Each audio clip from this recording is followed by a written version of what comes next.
Welcome to K6 నేను సునీత ప్రత్యేక చర్చా కార్యక్రమానికి మీ అందరికీ స్వాగతం తెలియజేస్తున్నాము. ఇప్పుడు కరోనా పట్ల ప్రతి ఒక్కరికి భయం అనేది స్టార్ట్ అయిపోయింది. మరి ఈ అంశంలో కూడా చాలా మంది మనం రోజు రోజుకి చూస్తూనే ఉన్నాము. ఈ కరోనా వైరస్ కూడా రోజు రోజుకి ఉద్రిక్తి పెరుగుతుంది. మరి ఇలాంటి సమయంలో కూడా ప్రజలు కూడా మరి కోవిడ్ బారిన పడుతూనే ఉన్నారు. రోజుకు వందల సంఖ్యలో కూడా జిల్లాలోనే మనం వందల సంఖ్యలో చూస్తున్నాము. ఇక ప్రపంచవ్యాప్తంగా అయితే కొన్ని వేల సంఖ్యల్లో కూడా లక్షల సంఖ్యల్లో కూడా మరి నమోదవుతున్న తరుణం ఇది. అయితే ఇలాంటి సమయంలో ఈ కరోనాకి ఇప్పుడు టెంపరీగా ఉన్న కొత్త చికిత్స ఏంటంటే ప్లాస్మా థెరపీ. మరి దీనికి సంబంధించి ప్రజలు కూడా ఒక రకంగా మరి సందేహాలు ఉన్నాయి. మరి దీనికి సంబంధించి పూర్తి అవగాహన కల్పించడానికి ఈరోజు మనతో పాటు ఉన్నారు డాక్టర్ ఫరీదా బేగం గారు, ఎండి ప్యాథాలజీ, అసోసియేట్ ప్రొఫెసర్ మరియు incharge HOD transmission medicine government general hospital. అంతేకాకుండా మేడం గారికి నిజామాబాద్ డయాగ్నోస్టిక్ సెంటర్ మరియు diabetic centre doctor Rashid Ali ఆధ్వర్యంలో నిర్వహిస్తున్నారు. మరి ముందుగా మేడంకి వెల్కమ్ చెప్పుకుందాం. హలో మేడం గారు, నమస్తే అండి. మేడం గారు చెప్పండి, అసలు ఈ ప్లాస్మా థెరపీ అంటే ఏంది, అసలు దీని వల్ల ఉపయోగాలు ఎలాంటివి ఉన్నాయి అంటారు? యాక్చువల్లీ మన శరీరంలో 5 లీటర్స్ ఆఫ్ బ్లడ్ ఉంటుంది. దట్ బ్లడ్లో ఆర్బీసీ కాంపోనెంట్ ఒకటి ఉంటుంది, లిక్విడ్ కాంపోనెంట్ ఉంటుంది. ఆ లిక్విడ్ కాంపోనెంట్ని మనం ప్లాస్మా అంటారు. సో ఇప్పుడు ఈ కోవిడ్ పరిస్థితిలో ఇప్పుడు మనకు అవసరం ఉండేది ఆ ప్లాస్మా, ఆ లిక్విడ్ కాంపోనెంట్. ఆ లిక్విడ్ కాంపోనెంట్లో ఎవరైనా ఇన్ఫెక్ట్ అవుతారు కదా, వాళ్ళు ఇన్ఫెక్ట్ అయినా మన శరీరంలో ఇమ్యూన్ సిస్టమ్ దానికి ఆ వైరస్కి ఒక యాంటీబాడీస్ క్రియేట్ చేస్తారు ఆ ఫైట్ చేయడానికి. ఆ యాంటీబాడీస్ డైరెక్ట్లీ ఇప్పుడు సివియర్ కేసెస్ ఉన్న వాళ్ళకి we are asking for plasma therapy. Okay madam, మరి ఇది కొత్త చికిత్సా పద్ధతి అంటారా లేదంటే ఇది ముందు నుంచి ఉందంటారు? ఇప్పుడు ఈ వ్యాధి ఒకటి కొత్తది. ఫ్రమ్ లాస్ట్ ఫిబ్రవరి నుంచి ఎక్కువ మన దగ్గర కేసెస్ అవుతున్నాయి. మార్చ్లో మన తెలంగాణలో March 5th మన తెలంగాణలో first case it was recognised. అప్పటి నుంచి ఇప్పుడు లాస్ట్ మంత్ వరకు it was in the trials. Principal investigator మన రాజారావు సార్, మన తిలక్ సార్ గాంధీలో వాళ్ళు ఉన్నారు. వాళ్ళతో సహా విత్ ICMR పర్మిషన్ అది స్టడీ జరిగింది. ఆ స్టడీ ఇప్పుడు కంప్లీట్ అయిపోయింది. ఇప్పుడు ఆ కంప్లీట్ అయిన తర్వాత నౌ ఈవెన్ కార్పొరేట్ హాస్పిటల్స్లో కూడా ప్లాస్మా థెరపీ ఇస్తున్నారు. స్టార్టింగ్లో మన గాంధీలోనే ఆ పర్మిషన్ వచ్చేది. దాంట్లో ఇన్వెస్టిగేషన్స్లో ఇంకా కంక్లూజన్స్ కాలేదు. Still it is under trial. ఇంకా మనకు ICMR నుంచి ఇంకా కొన్ని గైడ్లైన్స్ రావాలా. ఓకే మేడం, ఇప్పుడు ఈ ప్లాస్మా చికిత్స వల్ల ఎలాంటి ఉపయోగాలు ఉన్నాయి, దీని యూజెస్ ఏంటి? ఇప్పుడు మనకు ఈ వ్యాధి కొత్తది, దానికి ట్రీట్మెంట్ ప్రోటోకాల్ ప్రతిసారి చేంజ్ అవుతూ ఉంటుంది. ఒకసారి మనం HCQs ఇవ్వాలా, ఒకసారి వద్దు, then we are giving this anti inflammatory drugs. So ఇప్పుడు లాస్ట్ వెపన్ అంటే ఇది ప్లాస్మా థెరపీ. అది కూడా ఒక ట్రయల్ చేసి కొందరు బాగా అవుతున్నారు. కానీ ఎప్పుడు అది ఇవ్వాలంటే మైల్డ్ కేసెస్ దాటిన మోడరేట్ కేసెస్లో అంత ఎక్కువ డ్యామేజ్ కాలేదు, అంత సివియర్ రెస్పిరేటరీ ARDS రాలేదు, ఆ కేసెస్కి ఉంటే definitely patients are coming out. అంతే ఇన్వేజివ్ ప్రొసీజర్ వెంటిలేటర్ ఇచ్చే ముందు, సివియర్ కేసెస్ కాకుండా వెంటిలేటర్ ఇచ్చే ముందు ఆ పరిస్థితిలో if we are giving plasma definitely patients are coming out. వాళ్లకు ఇంటర్న్యూకిల్స్ లెవెల్ తగ్గుతున్నాయి, సైటోకామ్ స్టామ్తో they are reduced and viral load తగ్గుతుంది ఈ ప్లాస్మా థెరపీ ఇచ్చే తర్వాత. కానీ వాళ్ళు ఫుల్ ఫ్లరిష్డ్ సివియర్ కేసెస్ అయినా అన్ని డ్యామేజ్ అయిపోయిన తర్వాత లెవెల్స్ ఇంటర్లూకిన్స్ లెవెల్స్ చాలా పెరిగినప్పుడు ఇచ్చేటప్పుడు that is not working. So definitely it is not a magic bullet, but still to some extent we are using it and patients are getting well cured. Okay, అయితే madam, అయితే ఇంకొకటి, ఇప్పుడు ఈ ప్లాస్మా ఇప్పుడు donate చేసే వాళ్ళు ఉంటారు కదా, సో దాతలను ఏ విధంగా ఎంచుకోవాలంటారు ప్లాస్మా డొనేట్ చేసే వారిని? అదేవిధంగా ఈ ప్లాస్మా ఎవరు డొనేట్ చేయొచ్చు? ప్లాస్మా డొనేషన్కి క్రైటీరియా ఫస్ట్ ఆఫ్ ఆల్ వాళ్ళకు కోవిడ్ సిమ్టమ్స్ ఉండాలా. వాళ్ళకు ఫీవర్ అయినా ఉండాలా, బాడీ ఏక్స్ అయినా. కొందరికి ఏం సిమ్టమ్స్ లేకుండా వాళ్ళకు పాజిటివ్ వస్తుంది, వాళ్ళు ట్రీట్మెంట్ తీసుకున్నారు, హోమ్ క్వారంటైన్లో నెగటివ్ అయిపోతుంది. కానీ వాళ్ళకు అంత బాడీలో స్టిమ్యులస్ ఉండదు, యాంటీబాడీస్ వాళ్ళ ప్లాస్మాము మనకు చెప్పలేము అంతవరకు ఉండదు. కానీ ఒకవేళ వాళ్ళకి ఏదైనా సిమ్టమ్స్ ఉంటే ఆ సిమ్టమ్స్ వచ్చిన తర్వాత 28 days కాని తర్వాత వాళ్ళ బాడీలో we will detect antibodies. IgM అయితే తొందర వస్తుంది, దెన్ లేట్ యాంటీబాడీస్ IgG. ఆ యాంటీబాడీస్ టైటర్స్ చూసుకొని then that candidate is eligible. ఏ పర్సన్ అయినా అతను 28 days 30 days ఫ్రీ అయిపోయిన తర్వాత అతనికి కోమార్బిడ్ కండిషన్ లేకుంటే హీఈస్ లెస్ దెన్ 50 years ఉంటే he is eligible to give the plasma. Okay. అయితే మేడం ఇప్పుడు ఈ ప్లాస్మా ఇచ్చిన తర్వాత ఎవరైతే ఈ ప్లాస్మా థెరపీ ట్రీట్మెంట్ తీసుకుంటారో మరి తీసుకున్న తర్వాత ఏమైనా సైడ్ ఎఫెక్ట్స్ ఏమైనా ఉంటాయంటారా? అంటే ఇది సురక్షితమైన ట్రీట్మెంటే అంటారా? సైడ్ ఎఫెక్ట్స్ అయితే దానికి ఏం లేదు. బికాజ్ ఎట్లా మనం బ్లడ్ ట్రాన్స్ఫ్యూషన్ ఎట్లా ఇస్తున్నాం అట్లానే ఇస్తున్నాం. కానీ ఇప్పటి వరకు తీసుకున్న వాళ్ళకు ఏం సైడ్ ఎఫెక్ట్స్ అయితే కాలేదు. కానీ కరెక్ట్ మన కేసుని జడ్జ్ చేసుకొని ఈ కేసెస్కి మనకి ఇస్తే బాగుంటుందంటే మైల్డ్ సివియర్ కాకుండా మోడరేట్ కేసెస్కి ఇస్తే వాళ్ళు బాగుపడ్డారు, వాళ్ళు బయటకు వచ్చారు, డిశ్చార్జ్ కూడా అయ్యారు. ఇప్పుడు గాంధీలో కాకుండా చాలా కార్పొరేట్ సెటప్స్లో కూడా అది ప్లాస్మా థెరపీ ఇస్తున్నారు, దే ఆర్ గెటింగ్ వెల్. కానీ ఇచ్చిన వాళ్ళకు డోనార్స్కి కూడా ఏం సైడ్ ఎఫెక్ట్స్ ఉండదు. Only thing what we are taking అంటే వాళ్ళ దగ్గర నుంచి the procedure is only for 45 minutes to 1 hour. దాని మీద ప్రీ ఇచ్చే ముందు టెస్టింగ్ అవుతుంది, వాళ్ళకు కంపాటబిలిటీ చూస్తారు. అంటే ఇట్లా బ్లడ్లో A group B group O group ఉంటుంది కదా, అట్లనే దీంట్లో కూడా కంపాటబిలిటీ చూస్తాం. ఆ యాంటీబాడీస్ లేకుంటే then as O positive is a universal donor మన బ్లడ్ ఆర్బీసీలో. కానీ దీంట్లో O positive is a receptive. ప్లాస్మాలో ఆపోజిట్ ఉంటుంది. ఆర్బీసీలో ఏం యాంటీబాడీస్ ఉంటుంది, ప్లాస్మాలో ఆపోజిట్. మనం ఓ పాజిటివ్ అంటే యూనివర్సల్ డోనార్ అంటాం కదా, కానీ O positive O blood group ఉన్న వాళ్ళు they are the recipient. So అది కంపాటబిలిటీ టెస్ట్ కంపల్సరీ చేస్తారు. వాళ్ళకి హెచ్బి ఎంత ఉంది అది కూడా చూస్తారు. హెచ్బి తక్కువ ఉంటే రిజెక్ట్ చేస్తాం. Though we are not taking any RBC but still to be on safe side HB తక్కువ ఉంటే రిజెక్ట్ చేస్తాం. ఈవెన్ బ్లడ్లో మనం ఆల్బుమిన్ లెవెల్స్ చూస్తాం. ఆల్బుమిన్ లెస్ దెన్ 7.5 ఉంటే కూడా ఆ కేసుకి కూడా రిజెక్ట్ చేస్తాం. వాళ్ళు డెఫినెట్లీ వాళ్ళు ఫిట్ ఉంటే ఆ procedure it will take 45 minutes to 1 hour. ఆ ప్రొసీజర్ అయిన తర్వాత వాళ్ళ బాడీ నుంచి 400 ml వరకు దాదాపు 500 ml ప్లాస్మా తీసుకుంటాం. దాంట్లో అది ఇచ్చిన తర్వాత ఒక ½ an hour వాళ్ళు అక్కడ కూర్చోండాలి. అంటే వెరీ రేర్ సర్కమ్స్టాన్స్లో హైపోటెన్షన్ అని ఉండొచ్చు. Because we are taking around 500 ml. వాళ్ళకు లో బీపీ ఉన్న వాళ్ళకు కొంచెం హైపోటెన్షన్ స్వెట్టింగ్ రావచ్చు. ఎందుకంటే జనరల్లీ మన బ్లడ్ డొనేషన్ క్యాంప్స్లో కూడా కొంచెం పడిపోతారు, మళ్ళీ రివైవ్ అవుతారు. అది వెరీ అంత కామన్ కాంప్లికేషన్ లేదు, కానీ that can be expected. To avoid this వాళ్ళు ఇచ్చిన తర్వాతనే అక్కడ ½ గంటనే 1 గంటనే అక్కడే కూర్చొని లంచ్ అట్లా తీసుకొని లేకపోతే ఏదైనా డ్రింక్ తీసుకొని బయట వస్తే ఆ కాంప్లికేషన్లు కూడా మనం ప్రివెంట్ చేసుకోవచ్చు. ఓకే. అయితే మేడం మరి ఈ ప్లాస్మా థెరపీ ఎప్పుడు ఇవ్వచ్చు అంటారు? ఎప్పుడు ఈ ట్రీట్మెంట్ ఇవ్వచ్చు? ఈ ట్రీట్మెంట్ ఇవ్వడానికి అంటే మోడరేట్ కేసెస్కి అంటే యూజువల్లీ ఇప్పుడు ఎట్లా చేస్తున్నారంటే ఇప్పుడు once the patient is positive వాళ్ళకు ఒక కోవిడ్ మార్కర్స్ అని చేస్తున్నారు. కోవిడ్ మార్కర్స్తో ఒకటి వాళ్ళ సాచురేషన్స్ చూస్తున్నారు. ఇంకా కోవిడ్ మార్కర్స్లో D dimer, ferritin, interleukin levels, CRP అవన్నీ చూసి మళ్ళీ దాంట్లో ఒక లెవెల్స్ పెరుగుతున్నాయి.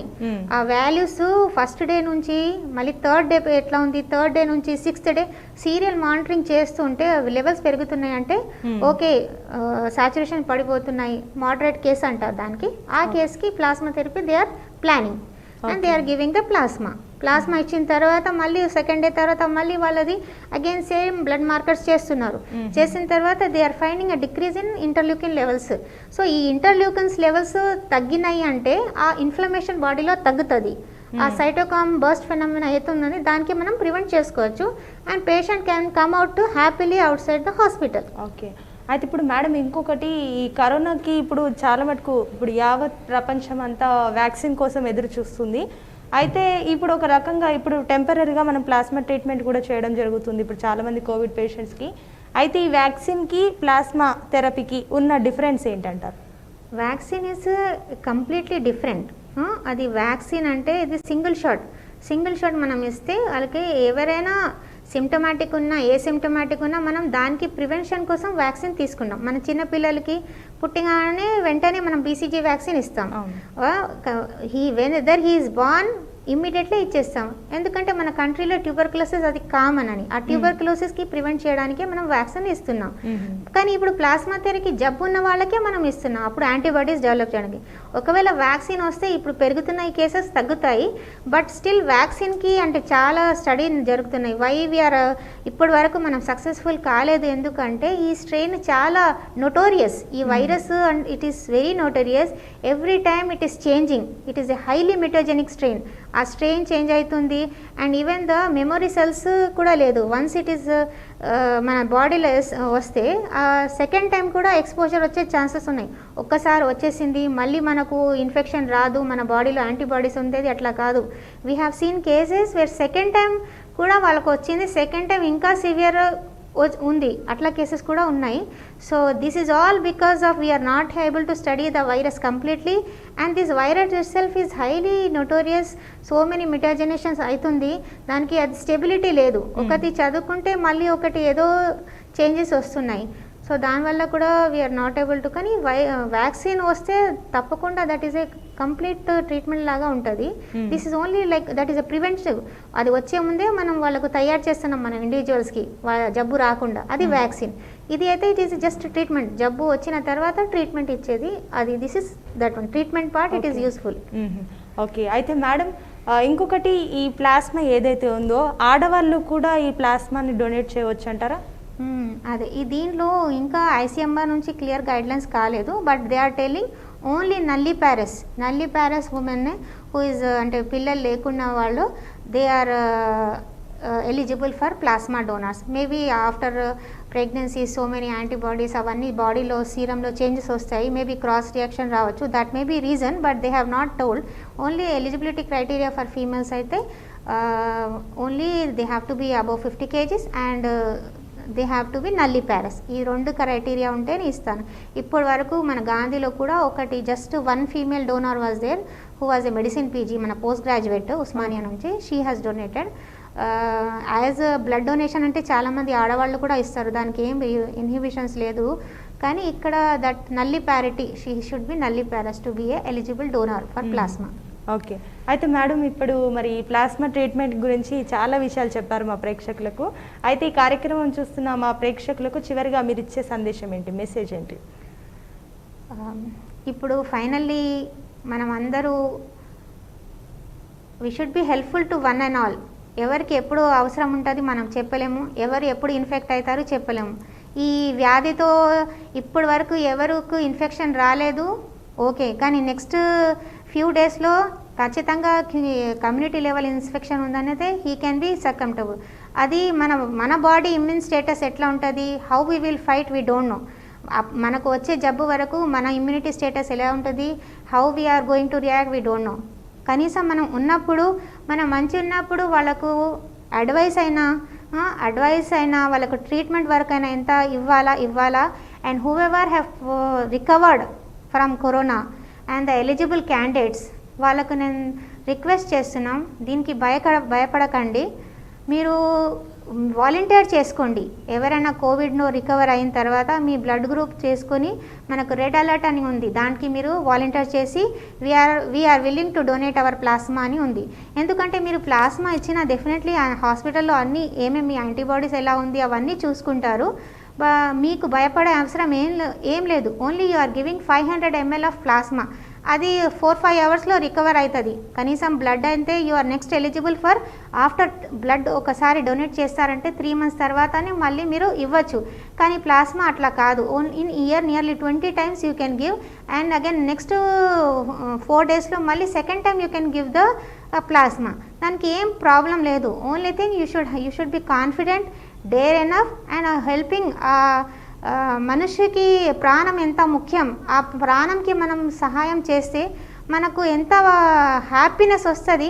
మీరు ఇచ్చిన తర్వాతనే ఆకి ఫీల్ అవుతుంది. అది ఎన్ని లక్షలు, ఎన్ని crores, we cannot tell it. At is అంత వాల్యుబుల్. ఆ ఫీలింగ్ మనకు హెల్పింగ్ చేసిన తర్వాత ఆ feeling once who have given ఆ కోవిడ్ వారియర్ వాళ్ళకే అర్థమవుతుంది. నిన్న కూడా ఒక కేసు మన నిజామాబాద్లోనే అడిగారు, మేడం ఇట్లా ఎవరైనా ఉంటే చెప్పండి అంటే, సడన్లీ ఈవినింగ్ 6 o'clock ఆ థాట్ వచ్చింది.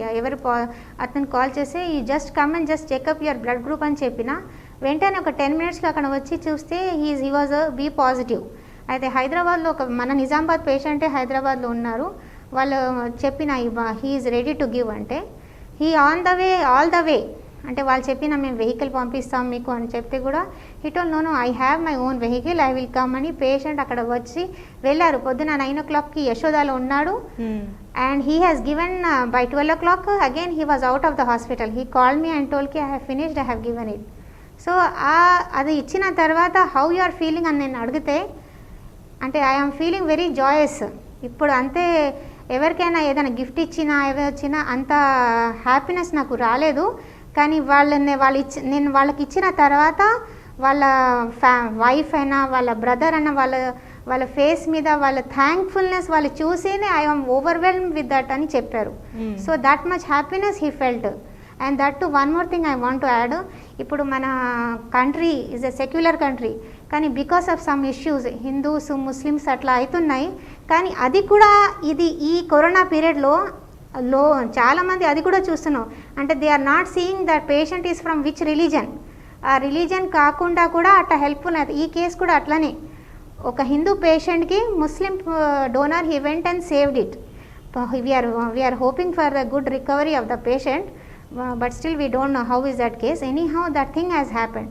సో ఇప్పుడు మనకు ఓన్లీ మన మానత్వం life is important. Which religion is not important, only for life. And who are eligible candidates, please motivate yourself, motivate your friends in and around to donate it.